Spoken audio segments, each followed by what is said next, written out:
বিসমিল্লাহির রহমানির রহিম। এমন কিছু নাউন আছে যেগুলা আনকাউন্টেবল নাউন থাকা সত্ত্বেও কাউন্টেবল নাউন হিসেবে ইউজ হয়।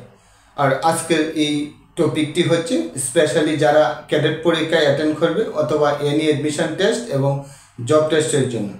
তাহলে এক্সাম্পলে দেখা যাক, এই যে এই ফায়ার ওটি হচ্ছে কি একটি আনকাউন্টেবল নাউন, আর সেটা কিভাবে কাউন্টেবল রূপে ব্যবহৃত হলো আমরা প্রথম এক্সাম্পলটি লক্ষ্য করি।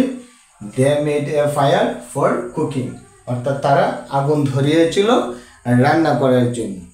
এখন সেই ফায়ার ওয়ার্ডটি যে এখানে আছে সেটি হচ্ছে কি এখানে কাউন্টেবল নাউন। কাউন্টেবল নাউন এটি কিভাবে কাউন্টেবল নাউন রূপে ব্যবহৃত হইল, একটা বিষয় মনে রাখতে হবে।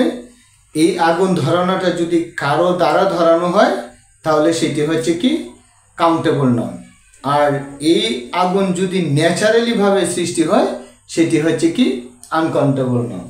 তাহলে এখানে এই যে they made a fire for cooking, অর্থাৎ তারা আগুন ধরিয়েছিল। কারা ধরিয়েছিল?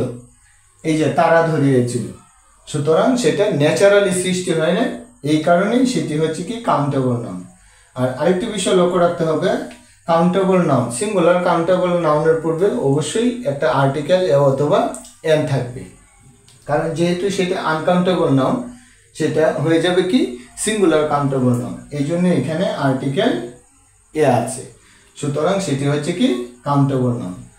আমরা দ্বিতীয় এক্সাম্পল লক্ষ্য করি, যেমন অয়েল অলওয়েজ অ্যাট্রাক্টস ফায়ার, অর্থাৎ তৈল সর্বদাই আগুনকে আকৃষ্ট করে। তাহলে এই যে এই ফায়ার হচ্ছে কি আনকাউন্টেবল নাউন, কারণ এই যে তৈল সর্বদাই আকৃষ্ট করে আগুনকে, তখন সেটা ন্যাচারালি, আর এই ন্যাচারালির কারণেই সেটি হচ্ছে কি আনকাউন্টেবল নাউন। এই জন্য আনকাউন্টেবল নাউনের পূর্বে আর্টিকেল এ অথবা এন কখনোই বসবে না, এই কারণে আর্টিকেল এ অথবা এন এখানে নেই।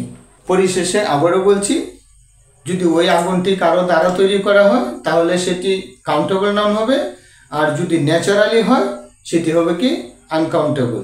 এই ছিল আজকের বিষয়বস্তু। পরবর্তীতে সেম টপিকের উপরে নতুন ভিডিওতে আবার দেখা হবে। Thank you so much.